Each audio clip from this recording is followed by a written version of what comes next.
The story kicks off with the MC looking completely wrecked as a voice shouts, asking what he is doing. A girl urgently tells Crash to hurry and steal the curse affecting Lord Arthur. Crash thinks he is already at his limit, but he will start stealing the curse immediately. Purple energy erupts from his body as the curse transfer begins. This introduces Crash, someone considered a failure despite being born into the strongest bloodline. As the curse enters his body, his eyes widen and his ability, Black Hood, activates. The person being freed from the curse reacts in shock. This skill allows Crash to steal curses from others and take them into himself. Crash is part of the Azure Generation, a group of heroes fighting against the erosion of the world. With the curse removed, Lord Arthur receives a potion from his companions to recover. At the same time, Crash collapses to his knees, overwhelmed by unbearable pain. Lord Arthur looks up at the sky, still weak but already recovering.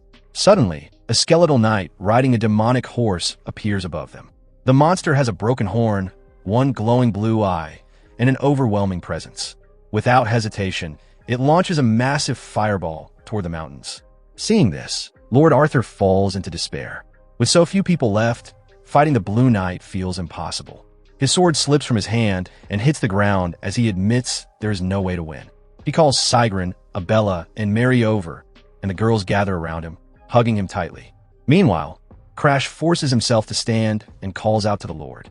He is breathing heavily and grows furious, unable to understand what the hero is doing.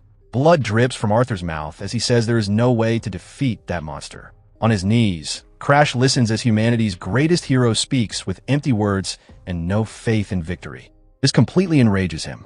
The Lord and his group turn their backs on the pile of fallen allies behind them. Crash shouts in anger, asking how many people were sacrificed just so Arthur could stand there with his women. One of the girls snaps at our MC, telling him to shut up.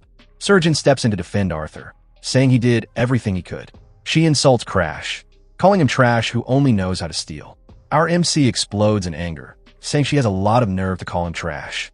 He points at the Lord's group and asks how they can say that to the person who saved their lives. He yells that without his ability, they would never have made it this far. With madness in his eyes, he says he will refresh their memories, starting with Abella. Abella, the red-haired witch from the Magic Tower and a member of the Blue Sky Generation, looks worried about the Lord. Crash reminds her that she was unable to use magic because of a curse he had to steal. While suffering from that curse, he was attacked by her when he went to get painkillers. Crash says her habit of ignoring others has never changed. He then turns to Mary Diana, the Empire's strongest knight. He calls her a brainless idiot who would fall for any curse and cry for him to steal it. He also points at the princess who once called him trash after he sacrificed his own eyes to heal hers. Our MC asks if she ever understood how that felt, especially after bullying him at the academy for being from a different faction. Back at the academy, he was beaten constantly and labeled a failure for being unable to fight back. Even so, he endured everything and still healed her eyes. He did it because she was part of the Blue Sky Generation, someone meant to save the world, while he was seen as a disgrace to the kingdom, a useless failure with no talent for battle. Crash then questions the point of cleaning up their messes all this time. Our protagonist thinks that for anyone else it might be impossible, but Arthur should be the one to save the world. Crash remembers how he once admired Arthur as a true hero and leader. He remembers seeing him on the front lines and deciding to follow him forever. Because of that, he demands to know why the hero is giving up now, when everything is at its end. Arthur says that since the world is about to end, the truth can finally be revealed. He explains that the world is already doomed and that he plans to restart everything from the beginning. The idea of starting over completely shocks Crash. Arthur confirms it and says this is not the first time he has witnessed the world's destruction. He reveals that his unique ability is regression. This time, he managed to find a method that allows his harem to return with their memories intact. Crash quickly understands the plan. If the world restarts with their experience preserved, the chances of stopping destruction next time become much higher. Arthur states that everything will reset, but only the 3 girls will return. Confused, Crash asks what will happen to him. With a cruel smile, Arthur delivers the final blow. He says that Crash is no longer necessary for the plan. At that moment, Crash's entire world collapses. The Lord admits that Crash's Black Hood ability was indeed useful. After all, it could steal curses that were otherwise impossible to break. However, Arthur questions the value of regressing with someone who is already completely broken. In his eyes, it is far more efficient to obtain a fresh, clean version of Crash in the next life. At that moment, our MC understands the truth. He was treated as a disposable tool from the very beginning. The plan was always to abandon him once his role was finished. The Lord even adds that he will simply use him again in the next life, and the one after that, before offering a cold, cynical farewell. Desperate, our MC tries to stop the group from leaving, but it is already too late. Deep down, he realizes that he always knew this would happen. If Arthur had truly been a friend, he would never have allowed Crash to be ignored and treated this way by everyone. In one final act of desperation, our MC screams for Arthur to take him along. His strength drains away as his consciousness slowly begins to fade. At this rate, he realizes he will die before the world itself even ends. Still, the MC refuses to accept such a miserable ending. He suddenly remembers something important. Black Hood is not limited to stealing curses. It can also steal abilities. With no other choice left, he decides to gamble everything and activates his power. Meanwhile, Arthur and the girls continue preparing the regression. Suddenly, dark energy bursts out from Crash's body and shoots forward. A triumphant smile spreads across his face as he realizes his plan has succeeded. Purple energy completely wraps around Lord Arthur. Crash has only one goal. He intends to steal the regression ability from the traitor standing before him. Arthur is caught off guard and reacts in shock. He wonders why Crash still refuses to give up. Crash reveals that Arthur has lived through countless destructions alongside him, and every single time, he was abandoned the moment he became useless. Now, it is Arthur's turn to be left behind. With a crazed smile, Arthur admits that maybe he truly has gone insane. But our boy only gives a genuine smile in response. He points toward the Blue Knight and reminds Arthur that the world is already destined for ruin. The massive knight watches everything from above with a cold and calculating gaze. Arthur is horrified by Crash's determination and finally realizes the madness behind his plan. Still, the MC no longer cares about the traitor's reaction. Since Arthur refuses to save the world, Crash decides that he will do it himself in the next life. With that resolve, our MC closes his eyes as the regression ability activates. Power surges through his body, and his consciousness begins traveling through time. Suddenly, his eyes snap open as the scenery around him completely changes. The MC wakes up inside a luxurious room. Confusion fills his mind as he struggles to understand what is happening. Looking around, he notices the elegant decorations and realizes the place feels strangely familiar. Moments later, the truth hits him. He has become a child again, back in the house where he once lived. A screen appears, confirming that the regression is complete. He has returned to his 15-year-old self. From there, the story explains the world's erosion. It is a catastrophic phenomenon that destroys everything. The environment shifts, and creatures from another dimension invade the world. Among them are beings that resemble humans, along with countless monsters of various shapes and sizes. These creatures are known as world eroders, and they are extremely dangerous. Ordinary humans stand no chance against them, and can only flee while begging for help. However, there are warriors who fight head-on using magic and swords to protect humanity from extinction. These heroes risk their lives in constant battles to save the world. This elite force is known as the Azure Generation, and the MC was once part of it. Despite having a weak body that only sealed curses, he joined the group. As a result, he was used as a curse container and eventually betrayed. As memories of his miserable past resurface, he awakens once again in his bed. Still disoriented, he looks around and recognizes the room as his own from childhood. Something feels strange. The weather is hot, even though it was winter before. He realizes he is inside the Blue Pine Mansion, the home where he grew up. This confirms the impossible. His final gamble worked. He successfully stole the regression ability from Arthur. Shock and relief wash over him as he accepts the outcome. However, a new question arises. How was he able to steal such an important ability so easily? Many believe Black Hood can steal anything freely, but it has a serious flaw. When activated, it generates a lock that must be unlocked to steal from a target. This lock is based on how much value the owner places on what is being stolen.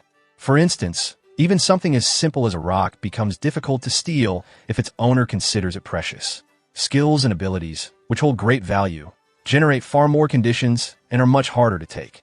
The greater the value, the stronger the lock becomes. Thinking back, the MC realizes something strange. When Black Hood activated on Arthur, no lock appeared at all. The absence of a lock means only one thing. Arthur truly wanted to get rid of the regression ability. This realization shocks him. The King of Heroes had willingly thrown away his greatest power. Remembering the past, the MC recalls how Arthur often looked exhausted, as if saving the world had become nothing more than a boring chore. Repeating the destruction of the world alone, over and over again, must have broken his mind. To Arthur, regression was no longer a blessing. It had become a curse. That is why he wanted to pass the memories to the three girls. They would move on together, while he remained behind once again. The fact that Black Hood succeeded proves something terrifying. Because of this, Arthur lost his regression power, and in most timelines, he died during the skeleton eroder attack. Our protagonist comments that he took the skill Arthur desperately wanted to get rid of, adding that Arthur should be grateful. A bitter laugh escapes him as all the injustice floods back. He remembers always being pushed aside, treated like dead weight. Everyone acted as if absorbing curses was easy, never caring about the pain he endured. Not once did they care about the suffering of a teammate. Tears filled with rage fall as every humiliation plays again in his mind. Because of all this, he curses Arthur and believes the so-called hero got exactly what he deserved. Later in the Blue Pine Hall, our protagonist reflects on the series of events that led him to this point. He guesses his age to be around 10 years old, short in stature, but with surprisingly solid muscles for his age. This body is the result of endless training, day after day, simply to survive within the Valheim family. It quickly becomes clear where he is and why he is here in the first place. This is the mansion, right after the proving ceremony. Let's talk about the Valheim House proving ceremony. It is a ritual that decides the fate of every family member. Essentially, one must prove their worth and earn a sponsor from a god by displaying their skills. Naturally, better candidates receive greater recognition. The Valheim family also prioritizes direct bloodlines, but our protagonist's case is different. He was born with no martial skill or talent and failed to prove himself. As a result, no god sponsored him.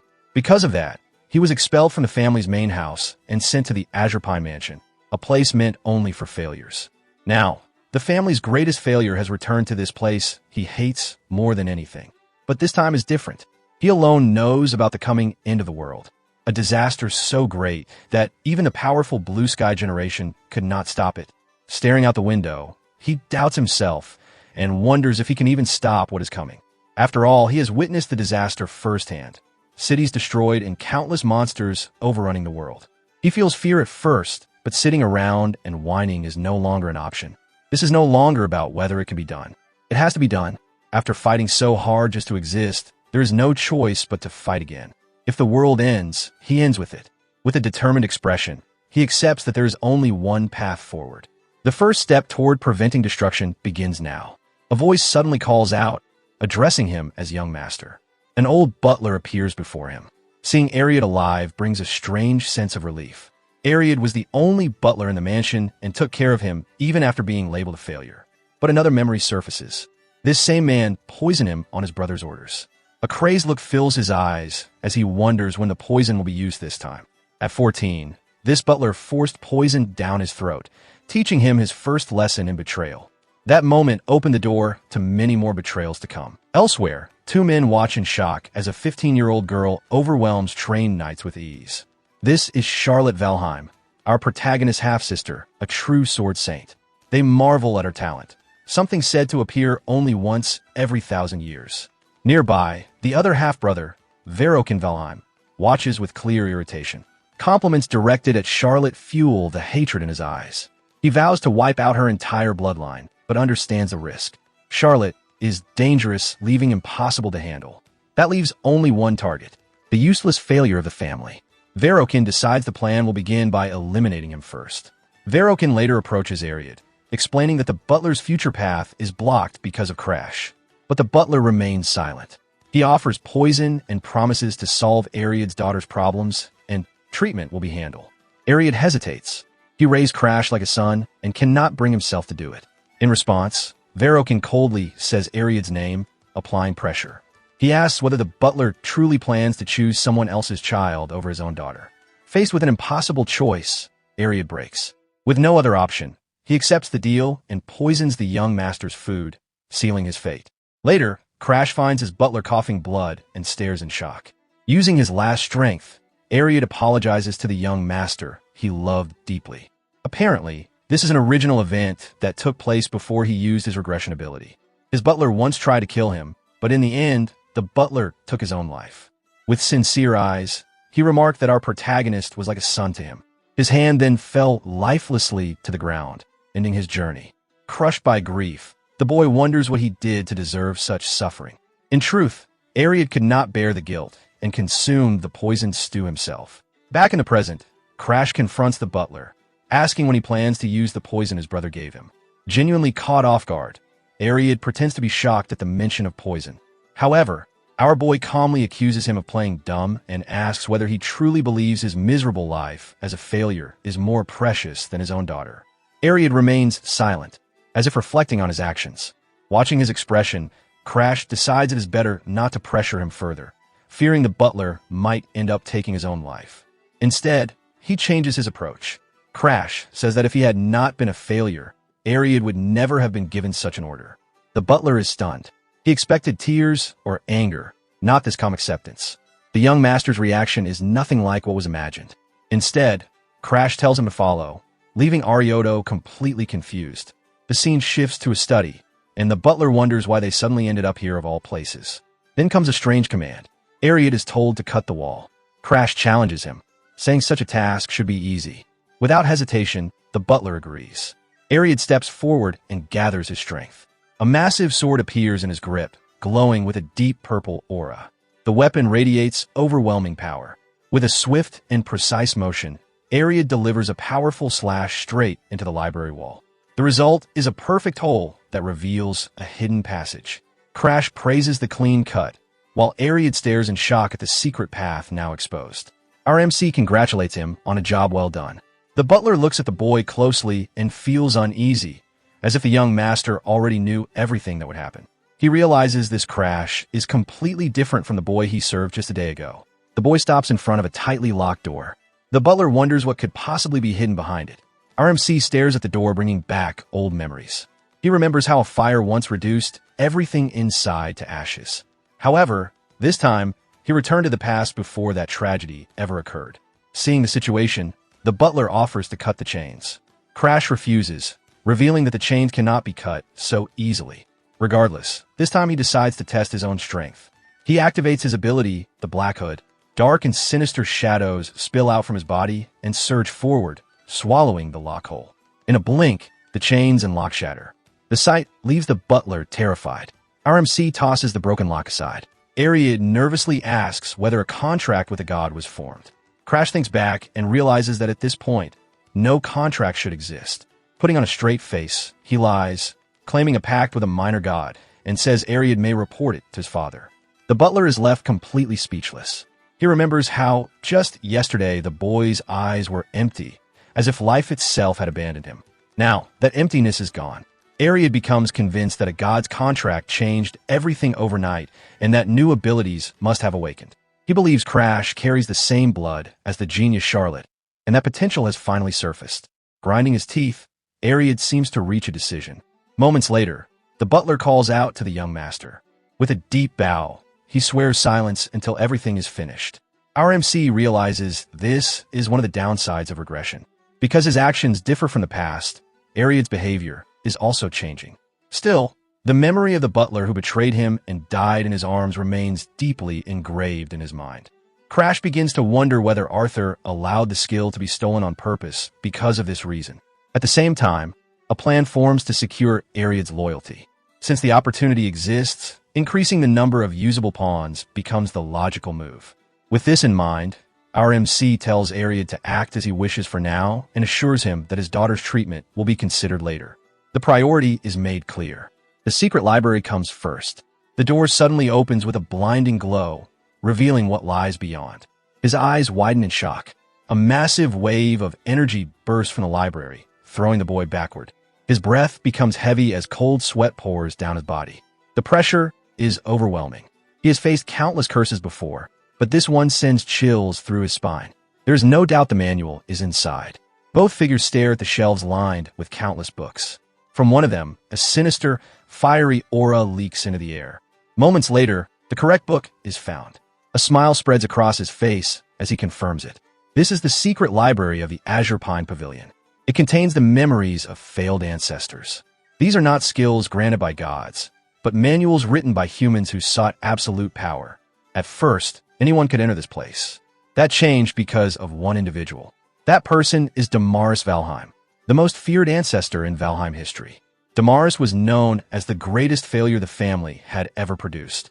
Yet after being consumed by the world's erosion, he rose to become the strongest existence of his era. Our MC grinds his teeth upon realizing the manual was left behind by someone just like him. With a satisfied smile, he takes the book and declares that it took time, but the manual finally belongs to him. The man's full name was Damaris Valheim, the most powerful ancestor of them all, both the greatest disgrace and the strongest figure the family ever produced. In his time, many of the greatest mages and fighters challenged his overwhelming power. Each one was crushed effortlessly, and no one was able to stop him. Their magic was erased with a single hand. A sadistic smile always followed as he dominated every opponent. One victim after another fell, proving that no one could stop him. His secret technique was called extreme blood poison. By absorbing erosion itself, he used a forbidden method of madness to command its power.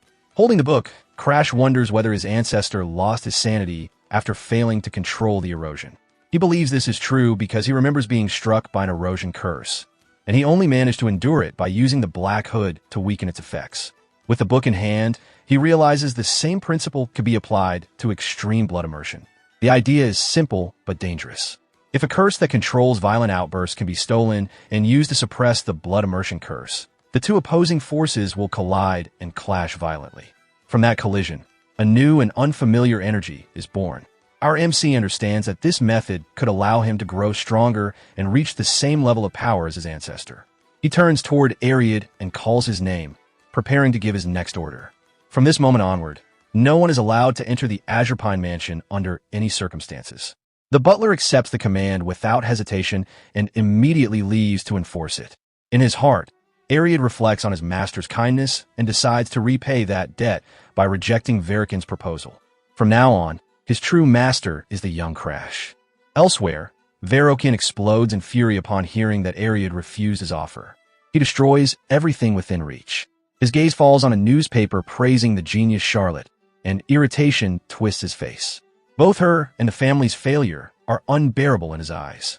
He blames Charlotte's mother's bloodline for polluting what he considers his rightful lineage with his sister Lilith. Standing nearby, Lilith wears a similarly resentful expression. All of this frustration builds until Baroin grinds his teeth in uncontrollable rage. A servant suddenly appears behind him and asks whether he was summoned. Verikin orders the servant to investigate why the butler changed his decision. The servant later returns, reporting that entry to the mansion was impossible. The young master is confused. The explanation follows that Crash's butler sealed the entrance and refused passage to anyone. Learning that the butler would not even allow the head of the family inside sends Verikin into a frenzy. He curses Crash, calling him an arrogant failure. Meanwhile, our MC sits calmly, surrounded by a deep purple aura. His focus is absolute as he trains relentlessly to grow stronger. Power surges through his body, and he wonders if he has finally reached the expert level.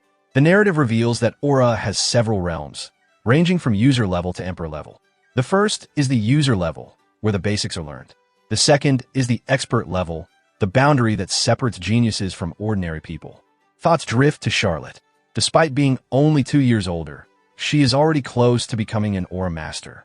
Even with her monstrous talent, she could not prevent the destruction of the world. Faced with total ruin, even she was powerless. Comparing himself to his sister, he wonders whether protecting the world is truly possible. His gaze drops to the floor, his expression turning heavy and serious. Crash's previous self appears, reminding him that certainty never comes without trying. He calms himself, remembering that before regression, Aura was impossible to use because of the curse. Now everything is different. Even if comparison with Charlotte is unfair, growth is still possible through the secret manual left behind by another failure. A determined smile appears on his face because he knows for certain that he can grow much stronger and even surpass his sister. He decides that this is enough training for now. Exiting his room, Ariad arrives with a towel and congratulates him on reaching the expert level. RMC takes it casually, brushing off the praise. While drying off, he asks why the butler is waiting. With a respectful bow, Ariad reports that his fiancée, Lady Bianca Hardenheart, has arrived at the mansion. The news leaves our MC frozen in shock. Bianca is remembered as the White Demon, a terrifying figure of the future. She would later lead the Eroders and defeat one of the 10 strongest beings from the heavens. But right now, she is only the youngest daughter of the Heart family, a seemingly normal young girl. Watching her stand at the gate, the truth becomes clear. This is a political marriage. The Valheim family discards a nobody while gaining an alliance with the North. A small smile forms as our boy comments that both of them are being conveniently used by their families. There is already something important he wished to discuss with Bianca, making her arrival even more convenient. Bianca Heart is the youngest daughter of the rulers of the North. Because her mother was afflicted by a curse from the Eroders, Bianca was born cursed and severely defective. From the moment she entered the world, she carried the Snow Doll curse, which rendered her emotionless. The curse reached her very soul, making it impossible to remove through normal means. Born at the cost of her mother's life, her existence was steeped in tragedy. As a result, she was treated coldly, even within her own family. Thinking about this past, our MC wonders whether she harbors hatred toward him. Hopefully, it will not interfere with the plan to steal her curse. After all, the Snow Doll curse is exactly what is needed to control the extreme blood poison. With this in mind, our boy prepares to meet her. He instructs his butler to make the necessary arrangements, a calculating expression appearing on his face as he plans to make use of the great opportunity that has presented itself. You see, 5 months ago, our boy acted rudely toward Bianca. He angrily told her to leave, believing her family was only interested in his family's power. After those harsh words, Bianca stood there with her seemingly useless, yet resolute expression. Without saying anything, she turned around and quietly walked away. Bianca thinks to herself that she did not come here because she wanted to be with him in the first place. Her family desperately needs this, and her father insists that the arranged marriage to the Valheims is necessary for their survival. He also believes the task will be easy, confident in his daughter's beauty. She understands that her family's fate rests entirely on her shoulders. No matter how much it hurts, she must accept it. Without this arranged marriage, she would never have anything to do with a cynical failure like Crash. Her fingers clenched tightly around her clothes, revealing her frustration and anger. Because of this, she decides that she will be the one to reject the engagement, not the other way around. Moments later, our protagonist makes his appearance. He comments on how badly he behaved in the past, and with a gentle smile, he apologizes for the hot tea, mentioning that he will speak to the maids about it. Bianca is left completely stunned by the sudden change in attitude. Our MC then shifts the conversation and invites her for a walk in the garden to help her relax. Ariad is asked to bring macadamia cookies, and Bianca is a bit stunned but silently follows along. Crash comments that the journey must have been long. Bianca mentions that seeing each other more often would be good, which piques his interest. However, he can't help but comment on her tone. It sounds like she's speaking to a commanding officer rather than her fiancé. She stares at him with a serious and suspicious expression, refusing to say anything else. Something feels wrong to her. He feels like a completely different person, and she never mentioned liking cookies. While Crash admires the scenery of the garden, Bianca finally speaks again. She directly asks whether he is truly the real Crash. For a moment, both of them stare at each other as tension fills the air. Then, our MC reaches out and gently touches her hair. A faint but sinister aura leaks out as he asks whether he truly seems that different. The instant Bianca feels the intense bloodlust, fear overtakes her. Completely terrified, she immediately apologizes. At the same time, our MC realizes he went too far. His memories are tangled, but one thing remains clear. The expression on Bianca's face is unforgettable. It is the same expression she wore on the day she met her end at the North Sea Pavilion. To calm the situation, he quickly makes up an excuse and explains that a contract with a god was formed. Bianca accepts the explanation and congratulates him on such an achievement. Seizing the moment, our MC says he has a proposal to make. Bianca is caught off guard. She assumes he plans to cancel the engagement, which leaves him clearly flustered. He apologizes and says he understands if she does not wish to marry him. Bianca finds his behavior oddly insecure. With a dark gaze, she looks straight at him and declares that she is his fiancée. Immediately after, she states with complete certainty that this will not change. Our MC is deeply moved. He cannot remember the last time he heard such sincere words. Gathering himself, he explains that his newly awakened ability allows him to do something important. With a calm smile, he extends his hand and reveals that he wants to take her Snow Doll curse. Bianca is completely shocked. She remembers how even the greatest experts failed to remove that curse. She asks whether he truly plans to take it. He confirms and adds that the engagement might even be canceled in return. Bianca begins to misunderstand the situation. Since he is considered a failure, she assumes he must be suffering under heavy family pressure. She believes exhaustion has pushed him to want to erase his own emotions. Worry fills her mind as she wonders whether something is wrong with his mental state. She recalls the words of a mage who once explained that when someone reaches their limit, their mind can break. That person may become someone else entirely or even try to harm themselves. The mage warned that such moments are dangerous signs of an end and advised staying close to such a person. Because of this, Bianca reaches out and holds his hand. She says that everything will be fine and that no curse is needed to control emotions. Our MC is left completely confused and says she is misunderstanding everything. Bianca warns that she will visit often and even asks her father for permission to move in. Our boy is left in disbelief, as she never liked him before and had even wanted the engagement to end. She replies that abandoning someone in danger is not an option. It becomes clear that she does not deny hating him at all. Our MC understands that Bianca is stubborn and has misunderstood the situation entirely. Since cooperation seems impossible, he decides to use his ability directly. His Black Hood skill activates, and deep purple energy completely surrounds Bianca. In response, a powerful force gathers in her hands, revealing an unlocked condition.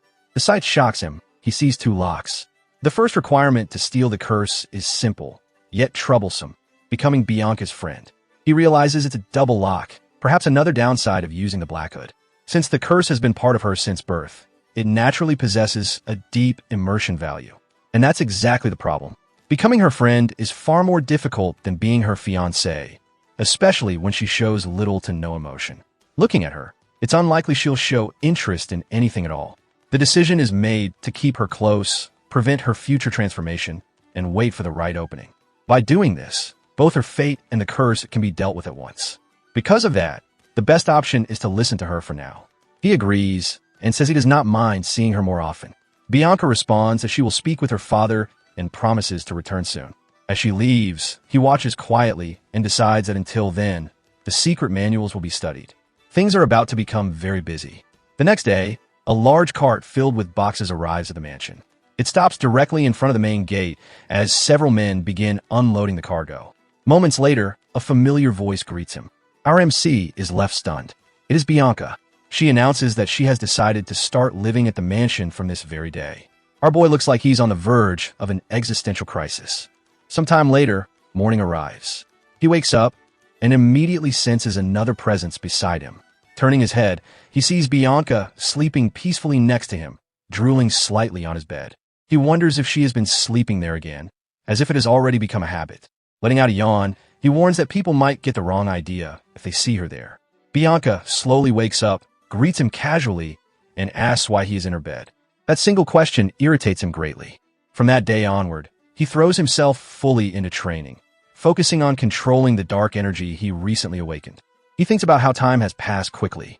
A few months have gone by since Bianca began living in the mansion.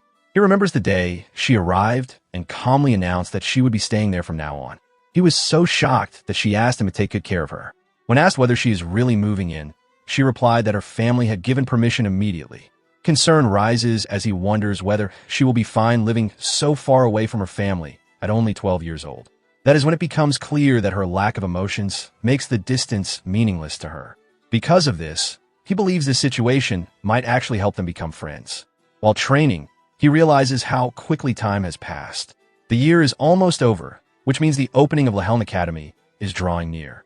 For context, the academy was established by the 4 great kingdoms and the empire to train talented individuals to resist the world's erosion. It accepts students between the ages of 15 and 20. Before the regression, this academy was responsible for training the members of the Azure generation. Memories of former companions resurface, and hatred fills his heart. His teeth grind together as a twisted smile forms. Their weaknesses are already known, and their skills can be stolen. He'll turn 14 next year. That leaves only 1 year to grow stronger. However, a problem becomes clear. His talent is beginning to reach its limit. This leads to the troubling thought that the beginner level might be the highest he can reach using the manuals alone. To break through this wall, Bianca's curse must be taken and the blood immersion must be mastered. After leaving his room, He finds Bianca sitting outside. He asks whether she was waiting again. She confirms it and says she cannot leave him alone. The answer makes him tense. Since summer, she has followed him everywhere like a small bird, even to places where privacy should exist. He wonders when she will finally start seeing him as a friend instead of someone to guard. He thinks about going outside to play, but Ariad interrupts, calling the young master. The butler announces that an invitation from the Star Sanctuary has arrived. Our boy looks genuinely surprised, as if he has no idea what the butler is talking about. The Star Sanctuary is a yearly gathering for nobles, meant to build connections and friendships. Crash remembers the event vaguely and thanks the butler for the explanation. Before the regression, isolation kept him away from such gatherings, so his memories are unclear. With a serious expression, he begins to plan his next move. He knows of someone likely to attend the gathering, and going there will ensure Ariad isn't manipulated again. The invitation is accepted. Bianca immediately says she will attend as well. She warns that many nobles will criticize him openly. Our MC replies that Bianca may also become a target and suggests she might be better off staying behind. Bianca refuses without hesitation and declares she will go no matter what. With sparkling eyes, she explains that protecting her partner is a fiancé's duty. He gently pats her head and clarifies that the question was not asked as a fiancé, but as someone who wants to know her feelings. Bianca looks at him carefully. That familiar look of pity appears again. She reflects on the past few months and realizes how strangely kind he has been. He always treats her gently, asking what she wants to eat or covering her so she does not get cold. This warmth is unfamiliar. In her own home, she was never treated with such care. Because of this, the terrible first impression she once had of him has completely faded away. With resolve, she tells him that she no longer dislikes him and that she is going to the event. She adds that this decision is not as a fiancé, but of her own free will. The words leave him stunned. Speechless, he simply agrees, unsure how to respond. Soon after, a carriage heads to a massive building. He asks whether the building is Star Dragon Pavilion. Bianca sleeps peacefully on his lap as the carriage stops. He wonders whether the hosts have money to waste, renting such a famous place. Nobles are respected because they fight against the world's erosion in place of commoners. But this bunch is more interested in appearances and parties than in training. Our MC strongly doubts that there are any decent people at the Star Sanctuary. Moments later, an announcer declares the arrival of Lord Crash and Lady Bianca. Whispers spread instantly. People gossip that the beauty of the North has been wasted on the failure of the Valheim family.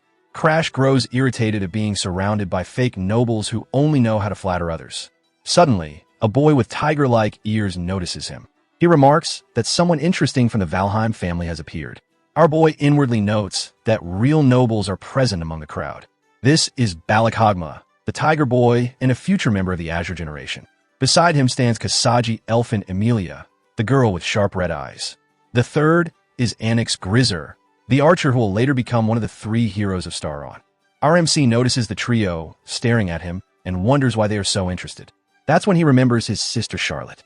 You see, the girl once boasted that no one could defeat her at the previous Star Sanctuary. She openly used her power, mocked the entire event, and called it a garbage dump. Bored beyond belief, she told young Crush that she would not attend again the following year. Back in the present, our boy senses from the strange tension in the air that his sister must have already caused trouble at the event. At that moment, Bianca gently tugs on his clothes after noticing the uneasy mood around them. She tells Crash not to pay attention to the voices. He replies that his thoughts were on Charlotte. He realizes that even though Bianca is being insulted behind her back, she is still worried about him. Without thinking much, he gently pats Bianca on the head. Our MC scans the area, wondering when the person he is waiting for will finally show up. Just as he begins to fear that the person might not come, shock spreads through the crowd, and the nobles start whispering loudly among themselves. An announcer declares the arrival of Lord Darling Danelion. Apparently, our protagonist has found the person he was looking for. It is the strange man from the alchemist's castle, Lord Darling Danferlion, a show-off who lives to be the center of attention. He is also likely the one who can help him save his butler's daughter and secure the man's loyalty. In his previous life, Danferlion once found our boy completely covered in curses and reacted with pure shock. Curious, he ran his hands over the boy, carefully examining the curses while muttering his observations. It was clear he knew exactly what he was doing, and he even claimed that erosion curses could be handled. He grabbed our boy's face and asked whether he wanted to become a test subject in exchange for treatment. No response was given. So he shook our boy's head impatiently and asked whether speech was even possible. Deciding not to wait any longer, he began the treatment on his own. Something weird was about to happen. Crash panicked and desperately tried to make him stop, but Dan Furlian ignored everything. However, before things could get out of hand, Crash stopped the femboy and angrily muttered that he should get lost. That moment marked the first encounter with the guy who would later be known as the greatest alchemy king in the world. Back at the party, Dan Furlian greets the guests with dramatic flair. Some nobles whisper that he arrived late on purpose to draw attention. Our MC thinks that someone that desperate for praise would never miss a gathering filled with admirers. He turns to Bianca, hands her some desserts, and asks her to stay where she is for a while. She agrees while chewing on food, her cheeks puffed out, creating a surprisingly cute expression. Soon after, our MC steps forward. Dan Furlian notices him approaching, and he wonders who the boy might be at first glance. But then he recognizes him immediately the moment our boy introduces himself as Crash Valheim. The alchemist feels a strange sense of familiarity and remarks that the boy strongly resembles Charlotte. His eyes sparkle as he becomes visibly excited and asks to confirm whether our boy is truly Charlotte's younger brother. Darling asks whether there is business to discuss or if the boy is simply fascinated by his looks.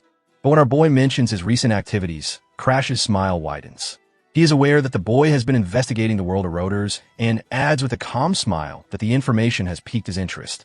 The Lord Alchemist, wearing a mischievous grin, calls him a bold and provocative brat and warns that gaining his attention comes with consequences.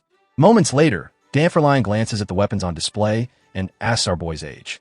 He casually picks up a sword, clearly preparing to test him. Crash answers that he is 13. Dan Furlian comments that his aura does not resemble that of a child. Inside, the boy reflects that his mind is already that of an adult. With limited time, there is no reason to waste words. Dan Furlian smiles and invites him to say whatever he wants. Without warning, the alchemist tosses a sword at our boy. Our MC catches it midair, completely stunned. In the next moment, Darling attacks, and our boy narrowly defends himself. Acting purely on instinct, his anger flares as he demands an explanation for this reckless behavior. Dan Furlian laughs and says that meeting Charlotte's brother deserved a proper test first. The situation quickly becomes irritating, and the boy decides this guy is nothing but trouble. As the clash continues, the alchemist reminds him that something important was supposed to be said and that he is still listening. With focus, our MC gathers all his strength and prepares a counterattack. Dan Furlian is shocked and questions how a skill-less failure can fight at this level. Crash responds that he may seem like a failure, but unlike most nobles, he trains daily and decides it's time to destabilize him using a secret method. He casually mentions Darling's research related to curse neutralization. The words leave Dan Furlian completely stunned. The alchemist demands to know what someone like him could possibly understand about alchemy to make such claims. With a swift step, our MC dodges the next strike and closes the distance. The Lord Alchemist is caught off guard and retreats, breathing heavily as he struggles to keep up with the boy's speed. Crush explains that the research focuses on neutralizing curses using other curses. He adds that to truly become a first-class alchemist, this theory must be proven. Dan Furlian stops fighting altogether. He grips his sword and stares thoughtfully, clearly intrigued. Surrounded by a dark aura, our MC declares that help will be provided. He reveals a special ability capable of stealing any type of curse. Dan Furlian freezes in fear at the sight of that aura. Confusion follows as he wonders how a so-called failure possesses such power. A smile slowly spreads across the alchemist's face. If the boy's words are true, this opportunity is perfect. It could finally prove the theory of supply and curse neutralization. Dan Furlian asks what is required in return. He jokingly suggests an absurd relationship, prompting an immediate refusal. Crash reveals his plan to absorb curses in the future, but says he will need a special kind of medicine to overcome its effects. The femboy quickly agrees, though deep down, he knows that simply stealing abilities will never be enough to win. After all, not even the powerful Azure generation, known for their extraordinary abilities, could stop the coming destruction. Because of that, someone labeled as a failure has no choice but to use every possible method available. Dan Furlian recalls hearing rumors that the boy had lost his motivation because of his sister. However, judging by what he sees now, that does not seem true at all. He reflects on how one family produced both an overwhelming genius and a completely unhinged eccentric. His face turns red as he grows flustered, thinking that the siblings truly are an unbelievable pair. After calming himself, he asks whether he can ask a question. He then asks if the boy plans to attend the newly opened Landhelm Academy. A dark aura leaks out as Crash responds with a sinister expression, making it obvious that he fully intends to go. The Lord Alchemist grows excited, sensing that something is seriously wrong with this guy. Meanwhile, our MC thinks about how the academy will be filled with skills worth stealing. The femboy accepts the deal immediately, behaving exactly as he did in his previous life. However, our MC adds that there is one more request. He brings up the discoloration disease, a condition that turns the skin blue and black before eventually killing the victim. Without hesitation, Crash demands that the Lord Alchemist create a cure for the incurable disease. Dan Furlian yells that such a thing is impossible. Meanwhile, the boy remembers that in the future, he himself was the one who completed it. Our MC keeps a serious expression. He clenches his fist tightly, showing his resolve in front of the alchemist.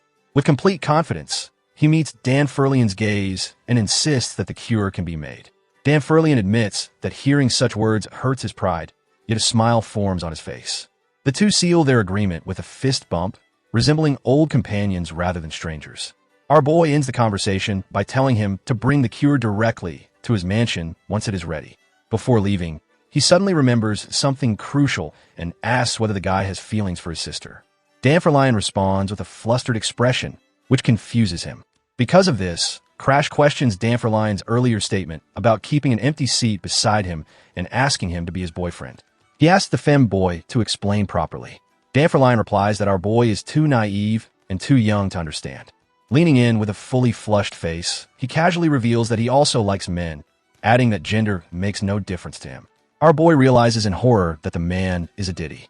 He immediately runs away before the alchemist pulls out baby oil from nowhere, while the femboy reveals that the offer is still open. After fleeing, he looks back and realizes that he has finally managed to shake him off. Moments later, his expression hardens after noticing a disturbance in the center of the party. A random noble tightly grabs Bianca by the arm, hard enough to leave marks. She cries out while struggling to break free. Our boy notices the marks on her arm, and Bianca sees Crash rushing toward them in fury. Our MC launches forward and delivers a precise kick straight to the noble's face. The man is sent flying and crashes to the floor in a dazed heap. Groaning in pain, the noble lies on the ground while our MC glares down at him with pure hatred. Surrounded by a dark aura, he demands an explanation for such behavior. His anger intensifies as he repeats the question, furious that someone dared to forcefully grab his fiancée. The noble trembles in terror. Our MC responds that the man tried to lay his hands on a 12-year-old girl and calls him trash. In desperation, the noble tries to deny it but quickly breaks down. Fearfully, he reveals that he was acting under Princess Claudia's orders. Hearing the name Claudia Staron leaves everyone completely shocked. The noble confirms that the princess ordered him to bring Bianca, and when she resisted, force was used. Our MC turns to Bianca, who stands silently watching everything. As the cursed youngest daughter, she has always been despised by the nobility. The princess only deals with her loyal followers, making this order feel unnatural. With a thoughtful expression, our MC realizes something is deeply wrong. The situation feels far more complicated than it first appeared, until he realizes who is truly responsible. The mastermind is Wood Archer Annex, a guy who is a simp constantly chasing after his sister, Charlotte. After being beaten by her at the party, Annex developed both hatred and admiration toward her. Unable to challenge Charlotte again, he chose the easier target instead. Our MC lets out a mocking laugh, the kind you make when you know someone is about to get cooked. However, anger quickly replaces amusement when he realizes Bianca was dragged into it. He tells the noble that he will go along with it, leaving the man confused. Our MC clarifies that instead of meeting the princess, he will be meeting Annex, making the poor guy even more confused. He points out that the noble serves the princess, yet does not even understand whose orders he is truly following. With that, he takes Bianca's hand and leads her away, leaving the noble behind. The two walk together through the hall, distancing themselves from the chaos. As they move, our MC wonders Bianca why she refused to go with the noble. He already knew the true mastermind because of memories from before the regression, but it still puzzled him why a 12-year-old would disobey a royal command. Lowering her head, Bianca explains the reason. She reveals that she stayed behind because he instructed her to wait.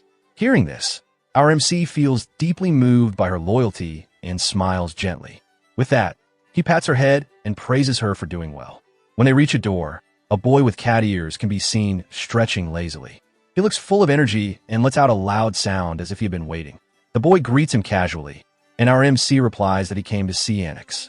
The cat-eared boy nods and explains that Annex told him to let our MC inside if he showed up. Our MC immediately recognizes him as Balak Hogma, the tiger boy who will later become a hero. He remembers that Balak uses dual swords and has an extremely unstable personality. Because of that, our MC thinks Annex's instructions just saved him from trouble. However, Balak subtly calls out to him. The tiger boy challenges him to a fight. Our MC recalls that combat is forbidden in this place, but Balak argues that if Charlotte could fight there, then fighting her weaker brother should also be allowed. Our MC remembers that Balak is even stronger than Annex and has a very unpredictable fighting style. With a determined expression, he decides this needs to be dealt with before meeting Annex, seeing the look in Balak's eyes. He realizes there is no escape from the situation. Our MC accepts the challenge and clenches his fist. Balak lunges forward with a fast attack. At the last moment, our MC dodges and steps aside. He immediately prepares a counterattack. With precise footwork, he positions himself and releases all his speed in a single motion. In the next instant, a powerful punch slams straight into Balak's stomach. Our MC's eyes remain fully focused as the blow lands cleanly. This technique, known as the flash strike, unleashes destructive power at close range and catches the opponent completely off guard. The tiger boy is sent flying backward and crashes onto the ground, writhing in pain. Our MC calmly observes the result of his swift and efficient attack. Groaning on the floor, Balak complains, but our MC responds that the fight was his idea to begin with. Instead of backing down, Balak grows even more excited and asks to continue, requesting permission to retrieve his weapon first. Our MC stares at him seriously and questions whether he can truly continue. Blood drips from Balak's nose, yet he smiles, showing the fight is not over in his mind. Moments later, Barak's vision spins as his body gives out completely. He collapses and loses consciousness for good. Our MC stands victorious as silence fills the area.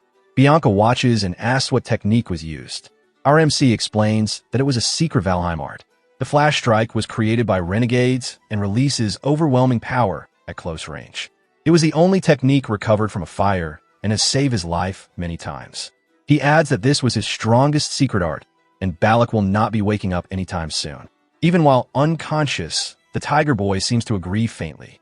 Our MC then calls Bianca and tells her to come inside. Above them, on a balcony, Annex and the princess watch the scene unfold with dark expressions. Seeing his friend lying on the ground, the girl shouts Balak's name. At the same time, Annex turns toward our MC, clearly surprised that the tiger boy was defeated. Annex admits that this outcome was unexpected. Our MC questions him, asking if that was not the reason Balak was left waiting at the door. He reveals that the princess was used as bait and that the meeting was intentional.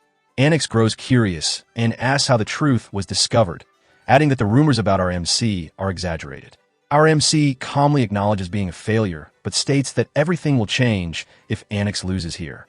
A dark aura spreads as he warns that the rumors will be rewritten once his skills are taken. In the next chapter, he openly admits that the rumor of being a failure is true, but if Annex is defeated, the story will change completely. Annex listens without responding, a smug smile resting on his face. This is Annex Grizzer, a future hero and once a companion of our MC. They spent years together, from the Academy to the Azure generation. However, that friendship was never real. Our MC knows Annex only stayed close because of his usefulness, and that usefulness served the worst possible purpose. In his previous life, during a fierce battle, our MC hung at the edge of a cliff, realizing all his companions had already fallen. In desperation, he screamed for Annex, who stood not far away, watching everything unfold.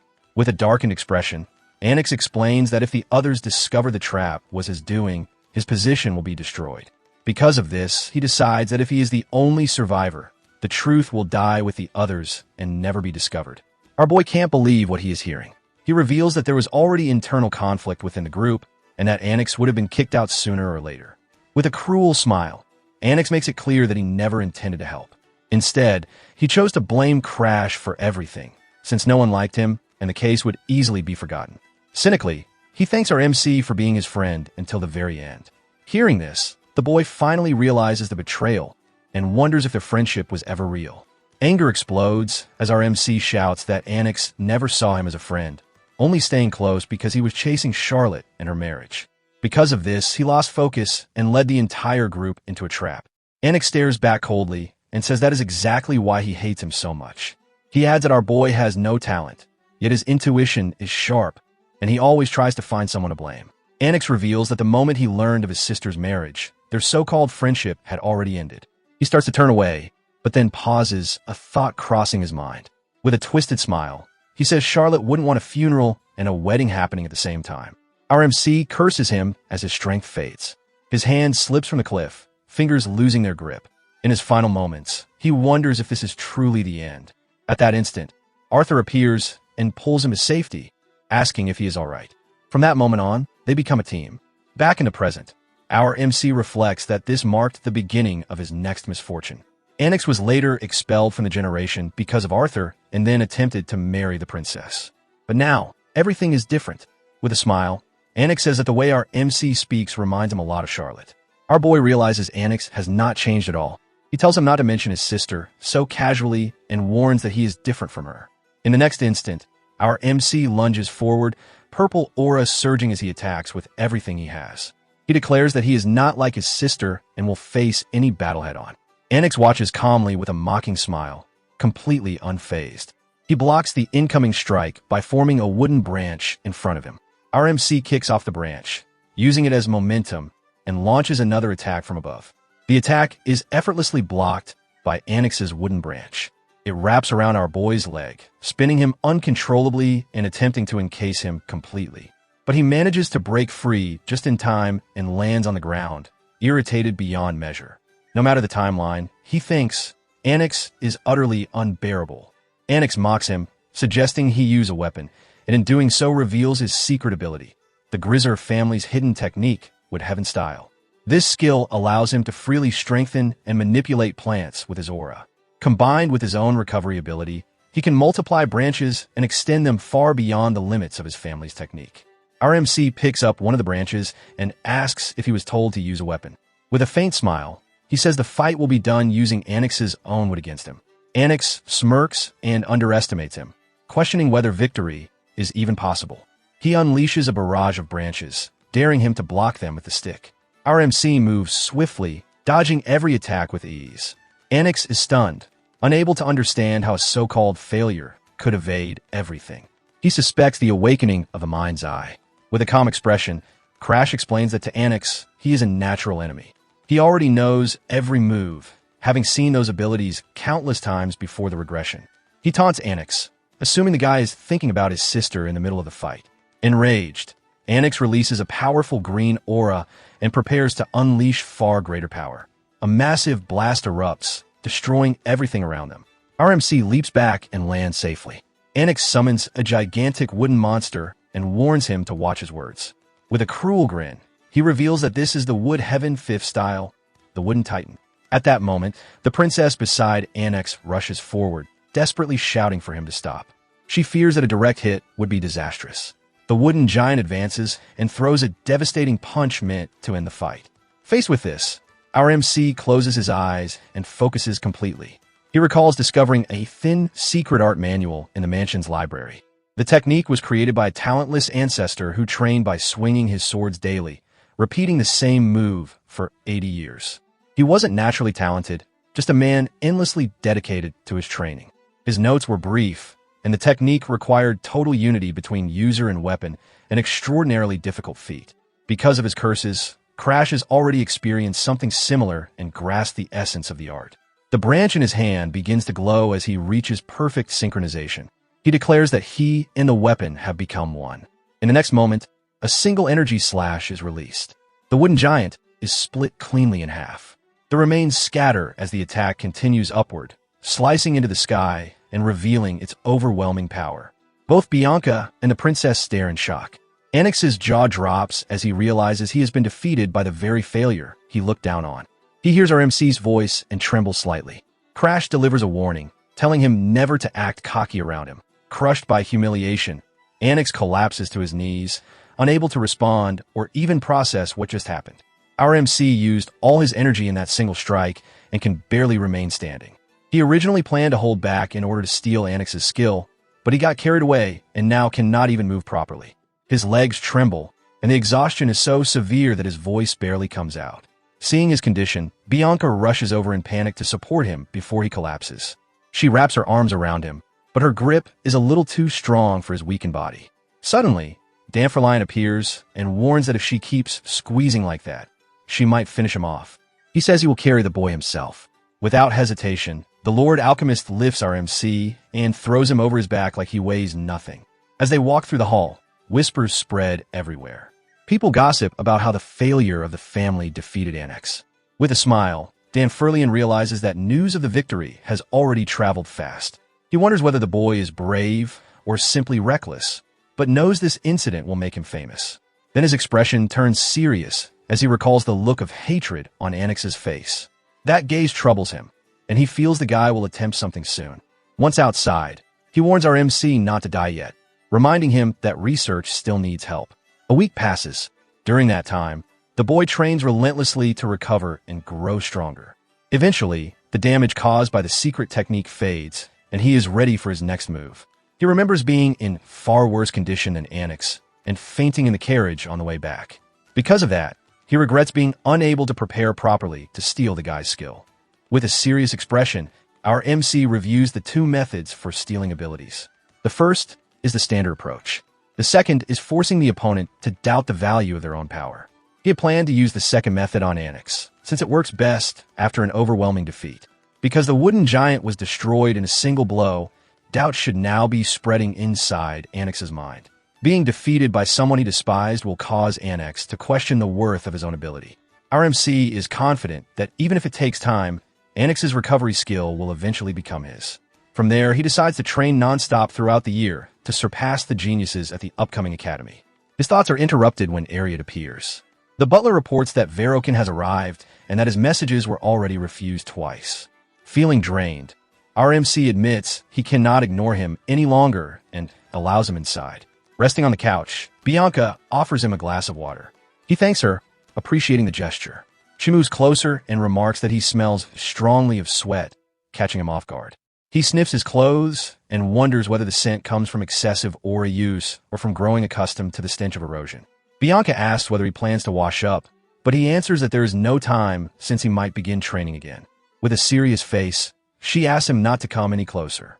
Surprised by her sudden firmness, our MC teases her for giving orders to her fiancé. He thinks she has grown more assertive than before and needs to be taught a lesson. Laughing lightly, he chases after her playfully, asking whether escape is possible. In his thoughts, he sees Bianca as a younger sister, which is why the teasing feels natural.